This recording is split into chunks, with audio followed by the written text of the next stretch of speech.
الله أكبر الله أكبر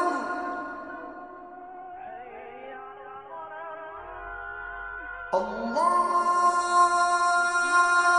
أكبر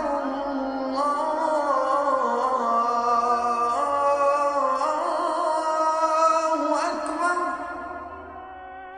أعوذ بالله السميع العليم من الشيطان الرجيم. بسم الله الرحمن الرحيم.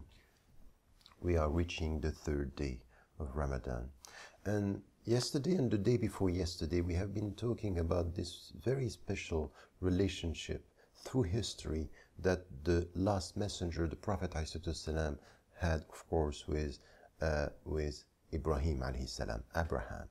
And we got the very essence of this message, meaning that we are following in the footsteps of Millata Abina Ibrahim, so the tradition of our father Ibrahim alayhi salam. And what we are trying to do is to get this sense through history, this acknowledgement, this testimony that there is one God, that we are trying to enter in His peace, and the way we have to do this has to be done through our behavior, our consciousness, and the way we deal with ourselves, with God, of course, with ourselves, and with the people around us.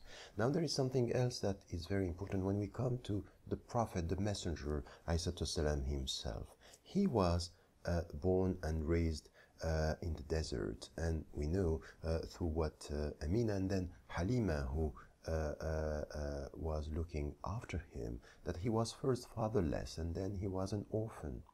And he went through something which is a kind of the desert is sending something which is not having anything to look at the world around.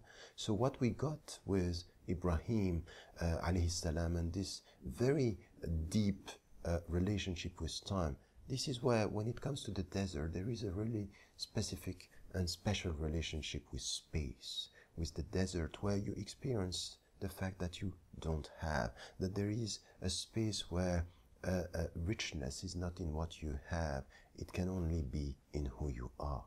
And while we are fasting, it's as if through this experience of fasting, we are coming back with to this very essential, intimate experience of not having or not eating, not drinking, and trying to be.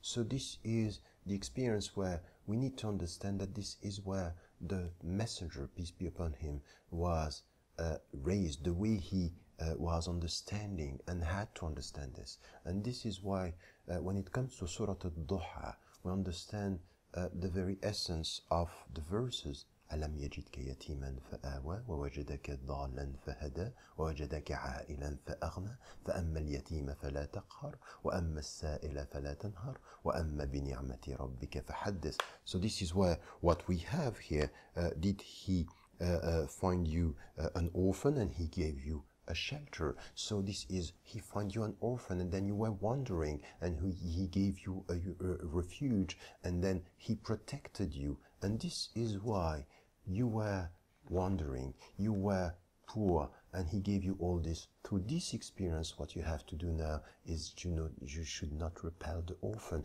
you should not reject the poor, because you went through this experience. So the experience of the desert for the Prophet ﷺ was very essential. And this is why now, while we are fasting and we go through the same experience, not drinking, not eating, this experience of not having and thinking about the very essence should be translated into the good deed of caring for the poor, giving from our time, all what we have. This is the very experience where the Prophet was in the desert to give. We are fasting to give. We are fasting to be people who show solidarity by essence, insha'Allah. And remember, never forget to tell the people you love that you love them, insha'Allah. Wassalamu alaikum wa rahmatullahi wa barakatuh.